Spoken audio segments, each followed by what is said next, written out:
好快就到農曆新年，相信好多朋友仔都忙緊辦年貨，所以今日特別為大家介紹一個喺珠海非常之大型嘅花卉市場。喺呢個期間，佢哋更加特別以新年為主題，除咗售賣年花，更專程為大家準備咗民族表演、手作體驗、美食、打卡活動，例如財神巡遊等等嘅活動。所以大家喺買花之餘，更加可以享受一個好似園遊會形式咁樣嘅體驗。想買花嘅朋友仔，佢哋更加提供咗一啲專業嘅大灣區花卉快遞服務，可以幫你將啲花直送到香港或者澳門。想了解更多資訊嘅朋友仔，唔好猶豫，即刻去片啦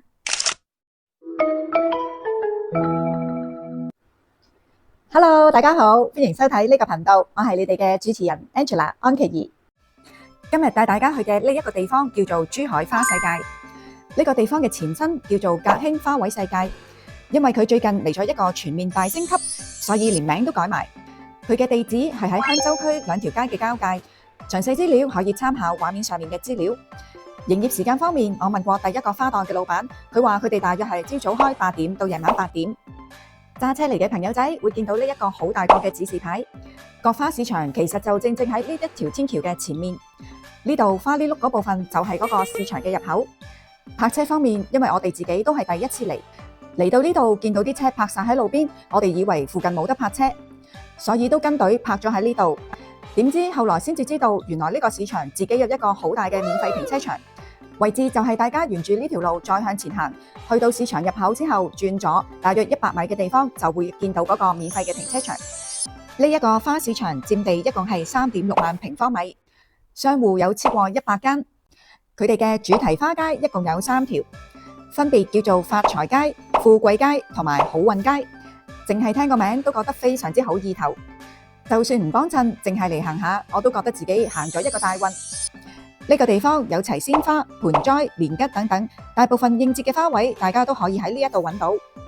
我入到嚟第一個感覺就覺得自己好似大鄉里出城咁樣，因為我覺得呢一度好大好靚，同埋個重點就係呢度非常之乾淨。雖然係賣濕貨，但係地面係非常之乾爽，唔會濕立立，積咗一啲水漬喺度。對我呢個港女嚟講，真係要俾滿分佢。喺呢個花市場，我去到第一條街第一間鋪頭嗰度，淨係可以用2個字嚟形容，呢2個字就係癲咗。大家快啲跟我嚟睇下佢哋鋪頭裏面啲花係咪靚到癲咗呢？而我見到呢啲咁靚嘅花，成個人就開心到癲咗。我見到呢一個鋪頭嘅裝修格局，蓮花擺設裝飾咁靚，我以為佢嘅價格都會貴到癲咗。於是我又即刻師奶仔上身，揾咗一盤又大又靚，一盤10支，亦即係依家我身旁呢一盤蘭花。問一問店員佢嘅價錢，佢嘅價格都只係400幾蚊。所以你話點樣可以叫我冷靜落嚟呢？講開價錢，唔知大家知唔知道蘭花嘅價格係點樣定位嘅呢？一般港澳人士買嘅蘭花，多數都係蝴蝶蘭。而蝴蝶蘭主要係分3個級別，分別係 A、B、C 級。A 級係指單株有7朵或者以上嘅花朵數目，而 B 級就係指單株有5朵或者以上嘅花朵數目。C 級就係指單株有3朵或者以上嘅花朵數目。所以一般蝴蝶蘭嘅定價係級別越高，花量越大，價格就會越高。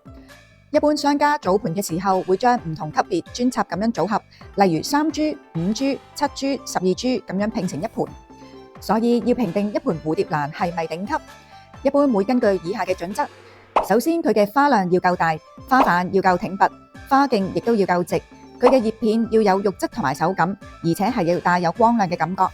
所有條件加埋就係一盤上品嘅蝴蝶蘭。其實除咗蘭花，好多鋪頭都有形形色色各種唔同嘅鮮花盆栽，應節桃花，好大盤嘅大桔，又或者有一啲不知名好特別嘅植物，你都可以喺呢一度揾到。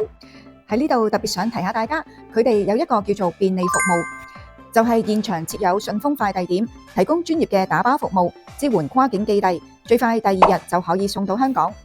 喺呢度一定要提下大家，就係大家唔可以攜帶蘭花進入香港境內。其實除咗蘭花，仲有好多其他應節蓮花可以選擇。詳細嘅運費同埋禁運物品，大家可以喺現場向相關嘅職員查詢。除咗買花攞個意頭，大家可以碰下運氣，睇下撞唔撞到財神出遊，因為佢仲會派發吉祥盲盒㗎。行得耐肚仔餓點算好？唔使怕，快啲跟我嚟，因為佢呢度有一條食街，選擇其實都唔算少，有手打檸檬茶、鮮榨果汁等等嘅飲品。仲有即叫即整嘅雞蛋仔。由於天氣凍嘅關係，呢度有好多嘢都係熱辣辣。我自己行過呢條食街嘅時候，都聞到香噴噴，實在幾吸引。如果唔想坐喺室外吹風，大家可以去返入口第一間花店裏面，因為佢裏面有一個餐廳，主要提供咖啡、茶、麵包、輕食之類嘅食物。大家穿過餐廳再向前行，就會發現另一個寶藏。佢哋有一啲陶瓷製作品售賣。點解有陶瓷品售賣？因為佢哋係有陶瓷製作班㗎。唔知大家有冇睇過《人鬼情未了》嗰套戲呢？唔知點解一見到呢啲工具我就諗起嗰套戲。如果大家想做一個屬於自己嘅花樽，收費只係需要88蚊，時間就大約需要1至3個鐘頭，視乎大家上色嗰個進度。如果一對情侶嚟，更加可以做一個鴛鴦瓶，即係2個花樽可以拍埋一齊，應該都係一個相當特別嘅體驗。今年係我哋第1年一齊喺珠海過新年，可以同呢個小妹妹一齊去行花市，我哋都非常之開心。大家睇下，連豆公主嚟到都非常之雀躍，不停兩邊望，幫手揀翻盆靚花。除咗行大運，我都有收穫。我買咗一盆丹珠蘭花，大家唔好以為佢得一條好寂寞。大家睇清楚，佢雖然係單株，但係佢嘅花朵數目係超過20個㗎。之前影片嗰度同大家講過，如果單株佢嘅花朵超過7朵或者以上，就已經係 A 級。而我呢一株蘭花係超過20個花朵，咁佢係咪屬於3A 級呢？另一個重點就係呢一個3A 級嘅蘭花，我只係用咗25蚊買咋，我自己再配咗一個花盆。大家覺得靚唔靚呢？最後藉住呢盆蘭花，祝大家花開富貴，萬事如意，馬年發大財。今日嘅分享就嚟到呢度，我哋下期再見，拜拜。